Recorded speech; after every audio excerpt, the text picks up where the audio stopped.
या सगळ्यांनी असणारा पाठीमागे सरकार नोंद पावलं.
आता बरोबर आहे. हे आता म्हणजे मी असं थांबतो मी आता असं झालेलं आहे की तो आपला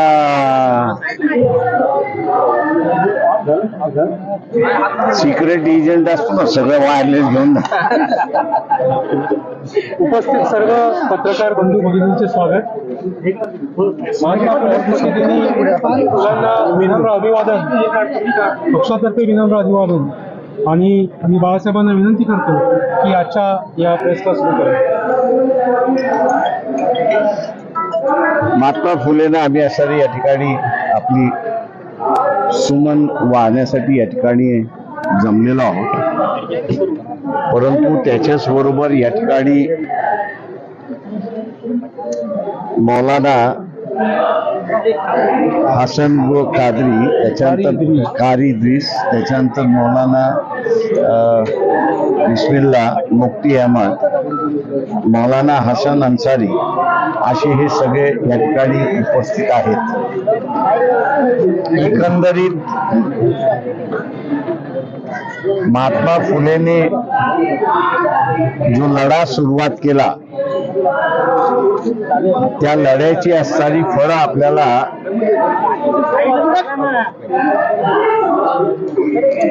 ती फळं जी आहेत ती फळं आपण चाकतो अशी असणारी परिस्थिती आहे. त्यांच्या काळातही त्यांना असणारा फार मोठा त्रास देण्यात आला. सामाजिक स्वातंत्र्य, धार्मिक स्वातंत्र्य याच्या वादामध्ये अडकवण्याचा प्रयत्न झाला.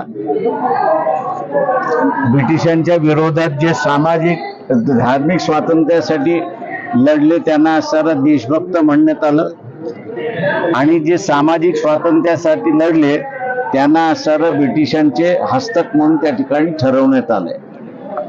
आज पुन्हा असणारं तीच परिस्थिती आपल्याला या ठिकाणी दिसते की या देशामध्ये ज्यांनी धार्मिक हस्तक्षेप होतोय आणि आमच्या वैदिक धर्मावरती आघात होतोय असा ज्यांनी कांगावा त्यावेळेस केला होता त्यांनी आता नव्याने असणारा कांगावा या ठिकाणी सुरुवात केलेला आहे की या देशामध्ये हिंदूंचं राज्य असूनही देशाला हिंदू असं संबोधित करावं, घोषित करावं असा लढा चाललेला आहे. मी दुर्दैवाने असं म्हणेन की या लढ्याचं असणारं गांभीर्य लोकांच्या समोर आलेलं नाही आणि आज पुन्हा आपल्याला असणारं दिसतंय की पुन्हा वैदिक परंपरा ह्या देशामध्ये सुरुवात व्हावी आणि करावी, याच्यावरती संविधानावरती बदलणार अशी घोषणा आहे. RSSच्या वतीने कोणी बोलत नाही आहे, विश्व हिंदू परिषदेच्या वतीने कोणी बोलत नाही आहे, पण देवेंद्र फडणवीस ज्यांना प्रांत प्रतिनिधीपर्यंत जाता आलं नाही संघाच्या हायरार्कीमध्ये, आज तेच म्हणायला लागलेत की आम्ही असणारं संविधान बदलणार नाही. माझ्या अंदाजानं रस्त्याच्या माणसावरनं कितीही बोंबलला तर त्याच्यावरती कोणीही विश्वास ठेवत नाही. आमचं देवेंद्र फडणवीसांना आव्हान आहे की आपलं असणारं वक्तव्य हेच मोहन भागवतांचं वक्तव्य आहे आणि त्यांनी असणारं हे जाहीर करावं अशी आम्ही अपेक्षा त्या ठिकाणी पकडतोय. जोपर्यंत मोहन भागवत जे RSSचे प्रमुख आहेत घोषणा करत नाही की त्यांनी 46 ते 50 या दरम्यान जे वक्तव्य RSSच्या वतीने झालं होतं त्याच्याशी आम्ही असणारं निगडीत नाही, ते आम्ही असणारं जाळतो, ते आम्ही असणारं नाकारतोय, तरच या ठिकाणी असणारं मान्य होईल अशी असणारी परिस्थिती आहे. मी मागेही म्हणालो की 3 डिसेंबरच्या नंतर या ठिकाणी अनेक दंगली होण्याच्या असणाऱ्या शक्यता आहे. आपण लोकल पोलीस स्टेशन मध्ये जर आज गेलात तर लोकल पोलीस स्टेशन वाल्यांना सतर्कतेचा इशारा आलेला आहे आणि कुठल्याही पद्धतीमध्ये 6 डिसेंबर नंतर काहीही होऊ शकते अशा इन्स्ट्रक्शन्स त्यांना आलेल्या आहेत. पक्षाच्या वतीने 2 महिन्यापूर्वीच मी असं म्हणालो होतो की एकदा 4 राज्याच्या निवडणुका संपल्या की या देशाची परिस्थिती पूर्णपणे बिघडणार आहे अशी असणारी परिस्थिती आहे. दुर्दैवाने इथे असणारं मुसलमानांना टार्गेट केल्या जात आहे आणि दुसऱ्या बाजूला ओबीसीचं आरक्षण या ठिकाणी टार्गेट केल्या जात आहे. ज्यांचा ह्या लढ्याशी संबंध नाही, ओबीसीच्या लढ्याशी संबंधित नाही, त्या सगळ्यांनी असणारा हा लढा आपल्या ताब्यात घेऊन या दंगली कशा वाढतील अशाच स्वरूपाचं वक्तव्य त्या ठिकाणी करतायत. यासाठी ओबीसीनी सतर्क राहावं अशी असणारी परिस्थिती आहे. या अगोदरच मुस्लिम समाजाला माझा असणारा सल्ला होता, गेले 9 वर्ष आपण असणारा अत्याचार या ठिकाणी सहन केलेला आहे. 4 महिने शिल्लक राहिलेले आहेत लोकसभेच्या निवडणुकीमध्ये. या 4 महिन्यामध्ये जो काही अत्याचार होईल तो असणारा सहन करा. लोकसभेच्या निवडणुकीच्या माध्यमातून शासनामध्ये निश्चित बदल होणार ही खात्री मी आपल्याला असणारं त्या ठिकाणी देतो. उद्याचं सरकार कोणाचं असेल हे सांगता येणार नाही, पण ह्या देशाचे पंतप्रधान नरेंद्र मोदी राहणार नाहीत एवढी गवाही फक्त असणारं मी त्या ठिकाणी आपल्याला असणारं देऊ शकतो. दुसरं, आपल्याला एक सवय लागलेली आहे की कुठलाही प्रश्न हा धार्मिक चष्म्यातूनच बघावा अशी असणारी परिस्थिती आहे. गदाफीच्या विरोधात ज्यावेळेस जन आंदोलन लिबियामध्ये झालं त्यावेळेस बीजेपीचं सरकार होतं. लिबिया हे राष्ट्र आहे, तेव्हा गदाफी बरोबर राहायचं की लोकांसमोर राहायचं याच्यापेक्षा ते मुस्लिम राष्ट्र आहे, आपल्याला काय करायचं अशी असणारी परिस्थिती आहे.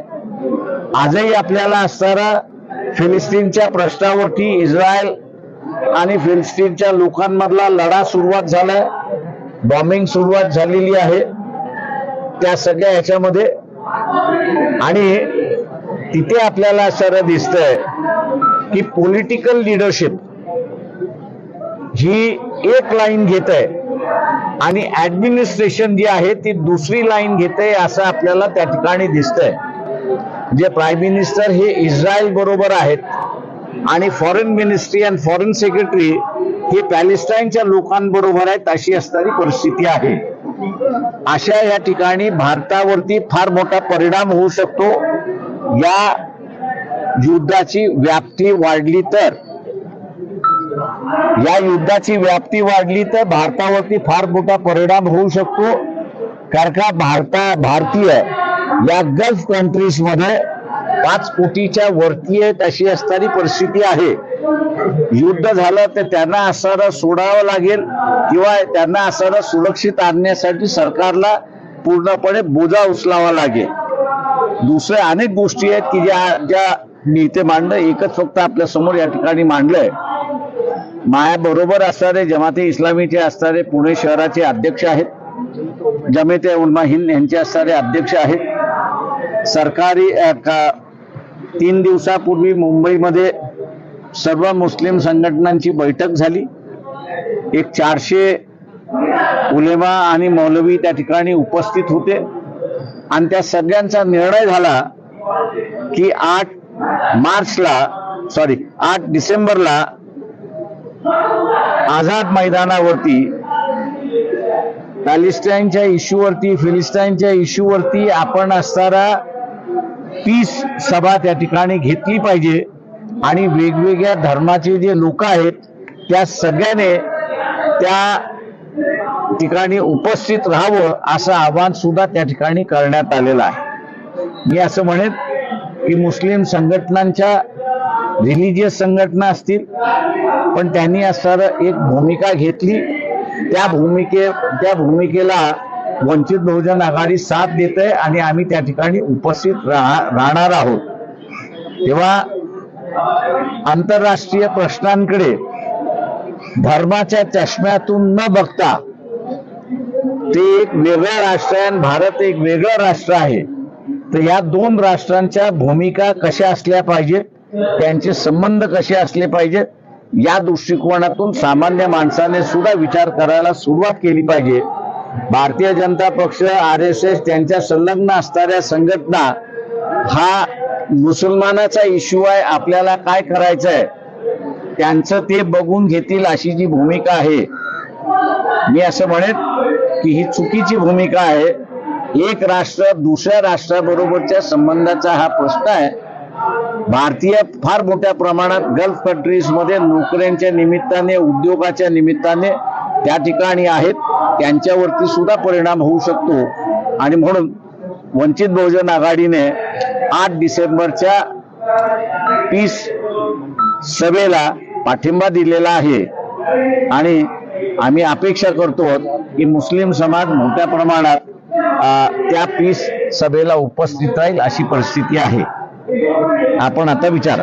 सर, आज टाइम्सला तुमची मुलाखत प्रसिद्ध झाली आहे. तुम्ही भुजबळांवरती ओबीसीच्या संदर्भात एक कमेंट केली की भुजबळ हे मंडल कमिशनच्या शिफारशींच्या विरोधामध्ये होते. ते थोडंसं इलॅबरेट करा, कधी होते, कसे होते? आणि मला वाटतं तुम्ही जरा शोधून लिहिलं आणि जर हे केलं तर अधिक चांगलं आहे. मला जे बोलायचं होतं ते मी बोलून झालं माझं.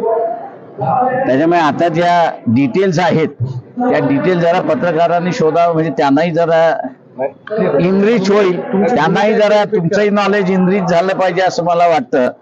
ते इनरिच झाल्याशिवाय रिपोर्टिंग चांगलं होणार नाही अशी माझी स्वतःची समज आहे.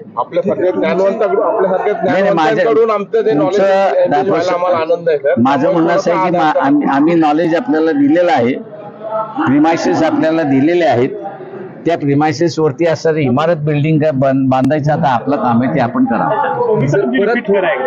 तुमची भूमिका नेमकी मागणी काय होती, तुम्ही जे काय रिपीट करा. कुठली भुजबळांबद्दलची तुमची कमेंट माझी मांडायची मी ती असणाऱ्या जाहीर सभेमध्ये मांडले, त्याच्यामुळे तुमच्यासमोर मांडण्याची मला काही गरज वाटत नाही अशी परिस्थिती. पण तुम्ही याच्यावरती ठामात की भुजबळांची भूमिका ही मंडल कमिशनच्या विरोधामध्ये होती. म्हणून मी म्हणते जरा इतिहास शोधा आणि काय इतिहास आहे तो जरा लोकांसमोर आणा. बरं, काल भुजबळांना जेव्हा आम्ही असं विचारलं की तुम्ही असं म्हटलात की त्यांची भूमिका मंडल कमिशनच्या विरोधात आहे, तर ते असं म्हटले की माझी तर प्रकाश भाईंबद्दल काही नाराजी नाही किंवा मी माझी त्यांच्याबद्दल नाराजी नाही ना. ते त्यांनी आम्हाला सहकार्य केलं. उलट त्यांना जेलमधनं काढणारा मीच आहे. जजला मी जर शिव्या घातल्या नसत्या तर आज जगन भुजबळ बाहेर नसते. त्याच्यामुळे असताना माझी नाराजी जर असती तर मी जजला शिव्या घातल्या नसत्या पब्लिकली. त्यांना सोडत नव्हते त्यावेळेस. त्यांचा बेल ड्यू होता, तो बेल ज्युडिशरी नाकारत होती. त्यावेळेस असताना उलटा वार मीच केला होता की ज्युडिशरी जर व्यवस्थित वागली नाही सुप्रीम कोर्टाच्या निर्णयानंतर तर जजवरती सुद्धा केस होऊ शकते हे त्यांनी लक्षात घ्यावं आणि त्याच्या नेक्स्ट डे मध्ये छगन भुजबळाला सोडण्यात आलेलं आहे. पण त्यांनी कधी असायला माझे आभार मानले नाहीत. ओबीसी आरक्षणासंदर्भातली तुमची भूमिका आता नेमकी काय असणार आहे? ती मी काल सभेमध्ये सांगितलेली आहे, तुम्ही पुन्हा ऐकून घ्या ती.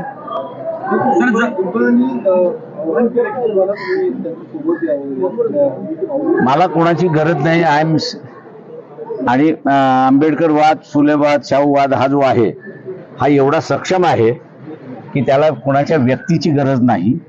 त्या वादामध्येच एवढी ताकद आहे की ते सेल्फ सस्टेनिंग आहे. भुजबळ नेते म्हणून तुम्हाला त्यात असोसिएट व्हायचं नाहीये का ओबीसीच्या या सगळ्या एकूण लढ्यामध्ये, की तुम्ही सेपरेटच? मला वाटतं म्हणून मी तुम्हाला म्हटलं ना, जरा इतिहास तुमचा जरा सुधरून घ्या, अभ्यास करून घ्या. तुम्ही अभ्यास केलेला नाही म्हणून तुम्ही असं इथे वाईट शब्दात बोलत नाही, पण तुम्ही अज्ञानी मला दिसताय. हा लढा महाराष्ट्रातला जो आहे ओबीसीचा, हा ओबीसीचा लढाचा जनक हा प्रकाश आंबेडकर आहे, एवढं लक्षात ठेवा. म्हणूनच त्याच्यामधला अभ्यास करून जर विचारलं ना तर त्याला उत्तरं द्यायला जरा मजेत वाटतात. नाही तर काय वाटतंय की तुम्ही सुपारी घेऊन बसलेल्यात अशी परिस्थिती आहे. माझा असणारा रोग जो आहे ना हा तुमच्यापेक्षा अधिक आहे. मी पूर्वी पत्रकार होतो आणि त्याच्यामुळे पत्रकारीतली काय प्रश्न कधी येतात, कशी येतात, हे जसं राजकारणातलं पक्षाचं उडतं तसं आहे, तसं आम्ही ओळखतो. त्याच्यामुळे माझं तुम्हाला सगळ्यांना सल्ला आहे, माफ करा. मी असणारा एक माझा सल्ला आहे तुम्हाला. मला माझ्या असलेल्या प्रश्नाच्या इश्यू मध्ये तुम्हाला एक लक्षात घ्या, मी कॉमेंट करणार याचं कारण की सरळ जर तुम्ही प्रश्न विचारणार असाल तर सरळ उत्तर येणार आहे. तुम्ही कोणाची ब्रीफ घेऊन प्रश्न विचारणार असाल तर माझी उत्तरं तशीच असतात, एवढं लक्षात घ्या. त्याच्यामुळे असणारा तुम्हाला रिपीट करायचं असेल, मला सरळ रिपीट करायचं असेल, रिपीट करा. मला जे उत्तर रिपीट करायचे ते मी करणार, की ब्रीफ घेणाऱ्याला उत्तर मी तसंच देत असतो. त्याच्यामुळे तुम्ही असणारे इतर नेते हे तुमच्यावरती अवलंबून आहेत. ऐकून घ्या, तुमच्या नेते तुम्ही इतर नेते मी अजिबात घेणार नाहीये. मी बिलकुल कधी घेत नसतो बोललेलं शब्द, एवढं लक्षात घ्या. मी कुठेही काहीही बोललेलं जे असतं ते माझं विचारपूर्वक असतं, ठरलेलं असतं आणि मी कधीही मागे घेत नाही. त्याच्यामुळे पत्रकारांनी या गोष्टी मला विचारण्याच्या अगोदर लक्षात घ्या की तो बुमरँग आपल्यावरती होणार नाही याची दक्षता घ्यावी त्यांनी. फडणवीस म्हणतात सोशल फॅब्रिक खराब होणे, मात्र सत्ताधारी वेगवेगळ्या सभा घेतात. एकीकडे छगन भुजबळ म्हणतात ओबीसी आरक्षण जाणार नाही, फडणवीस म्हणतात की त्याला धक्का लागणार नाही, पण जरांगेंनाही थांबवत नाही. त्याबद्दल वंचितची काय भूमिका? एक लक्षात घ्या की इथे ज्यावेळेस ओबीसी मराठा कोविडच्या अगोदर लागलं होतं त्यावेळेस सगळे राजकीय नेते बिळामध्ये शिरले होते आणि सगळेच बिळामध्ये शिरले होते. दिल्लीवरनं मी जी प्रेस कॉन्फरन्स घेतली होती की मागणी करण्याचा अधिकार कोणालाही आहे, त्याच्यावरती कमेंट करण्याचा अधिकार सगळ्यांना आहे. त्याच्यामुळे ओबीसीच्या नेत्यांनी मागणी मान्य करणं न मान्य करणं हे त्यांच्या हातात नाही. ही मागणी कायदेशीर आहे की नाही, घटनेशीर आहे की नाही, त्या काळच्या सरकारला घेण्याची गरज आहे. हे माझ्या वक्तव्यानंतर इथलं असणारं वातावरण शांत झालं, नाहीतर दंगली त्याच वेळेस होत्या अशी असणारी परिस्थिती होती. आजही असणारं तेच मला दिसतंय की इथे दंगली कधीही आणि केव्हाही घडू शकतात. आणि म्हणून मी आपल्याला एक इन्फॉर्मेशन शेअर केली, ती म्हणजे की लोकल पोलीस स्टेशनला वॉर्निंग आलेली आहे की सतर्क राहा की तुमच्या एरियामध्ये कधीही दंगल होऊ शकते.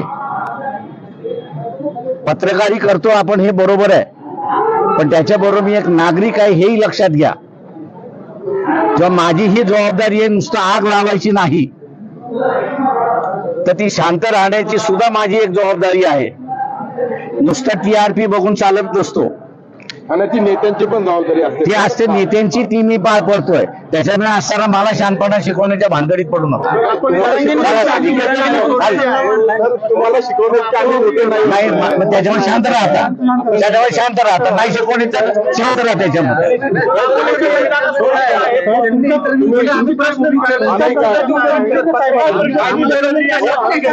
काय म्हणाले तुम्ही जरा पडताळून बघा इतिहासात. आम्ही काय म्हणतो बघा की त्याच्या संदर्भामध्ये.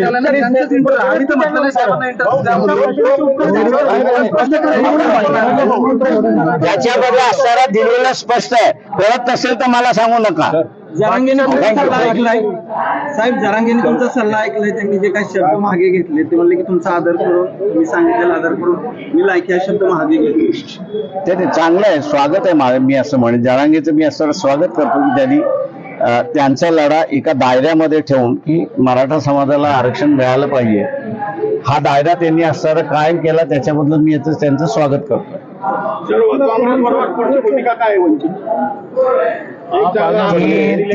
तीन तारखेनंतरचा असणारा तो इश्यू आहे. त्यांनी असं म्हटलं की 3 तारखेनंतर आम्ही असणारे इलेक्शन संपल्यानंतर भूमिका घेऊ, तर तोपर्यंत आपल्याला थांबावं लागेल. ओबीसी विद्यार्थी बड़ी संख्या में आजाद मैदान पर है और स्कॉलरशिप नहीं मिल रही, इसलिए वो शिकायत कर रहे हैं. आप वहाँ जाएंगे क्या? क्योंकि कोई भी नेता वहाँ पे अब तक नहीं गया. देखिए, ये ओबीसी की जो स्कॉलरशिप है, विलास राव की सरकार में जब हम मंत्रिमंडल में थे तब हम लोग ने डिसीजन दिया था कि ओबीसी विद्यार्थियों को स्कॉलरशिप मिले. 2 साल हम लोग सरकार में थे, 2 साल के लिए स्कॉलरशिप मिली. जैसे ही हम लोग सरकार से बाहर निकले वैसे ओबीसी की स्कॉलरशिप बंद हुई है. आज कई ओबीसी के मंत्री जो है कैबिनेट में है, लेकिन वो निर्णय नहीं ले सकते, ऐसी एक परिस्थिति है. जहां मिलने की बात है उस विद्यार्थियों के साथ हम लोग हैं, उनसे मिलते भी है. और उनका जो आंदोलन है कि स्कॉलरशिप का है, उस स्कॉलरशिप के आंदोलन को हम लोग मानते भी है. और क्योंकि creamy layer non creamy layer आप ले आए हो, स्कॉलरशिप देना जो है वो नॉन क्रीमी लेयर को देना है, इसलिए गरीब विद्यार्थी है तो इनको स्कॉलरशिप मिलनी चाहिए, ऐसी हम लोग की मांग है. आपने ये भी कहा है कि जनरल इलेक्शन के बाद बीजेपी मोदी जी ने सत्ता में इसको कंफर्म नहीं, लेकिन मोदी जी प्राइम मिनिस्टर नहीं होंगे, ये आप कंफर्म कर सकते हो. मैंने वही कहा, ऐसा क्यों? क्योंकि मोदी को अगर प्राइम मिनिस्टर बनना है तो उनको 272 सीटों की जरूरत है, और 272 सीटों की जरूरत है. और बीजेपी मुझे दिखाई देता है कि 272 सीटों पे नहीं आएगी, इसलिए समझौते की सरकार होगी. जो कोई समझौते में जाएगा, सभी पार्टी के नेताओं को मोदी ने अंदर डाल दिया है, तो कोई उनके प्राइम मिनिस्टरशिप के लिए एग्री नहीं होगा और कोई प्राइम मिनिस्टर के लिए एग्री हो जाएंगे. 3 दिसंबर के बाद सांप्रदायिक दंगे हो सकते हैं, ऐसा मैंने आपको इसका तथ्य भी दिया है कि आज किसी भी पुलिस स्टेशन में आप जाइए तो पुलिस स्टेशन में वार्निंग आ चुकी है कि आज 6-10 दिसंबर के बाद में आपके यहाँ कुछ भी हो सकता है, दंगे हो सकते हैं. चाहे वो हिंदू मुसलमान के दंगे हो सकते हैं या ओबीसी मराठा के दंगे हो सकते हैं. दोनों वार्निंग आ चुकी है. राष्ट्रवादीने 2014ला सरकार पाडलं राष्ट्रवादीने 2014ला सरकार पाडलं असं थेट पृथ्वीराज चव्हाण यांनी सल बोलून दाखवले काल एका कार्यक्रमामध्ये. सरकार जर पाडलं नसतं तर मराठा आरक्षणाचा निकाली निघाला. आता ते जर तरच्या भाषेत त्याला मी नाही कॉमेंट करतो. 5 राज्याच्या निवडणूक आहे तिथं काय स्थिती असेल, तुमचा तर्क काय आहे? बीजेपी पाठीमागे राहील असं मला दिसतंय. चलो, थँक्यू. आणि बाळासाहेब तुम्ही दुसऱ्यांदा माझं सर्व म्हणणं असं आहे की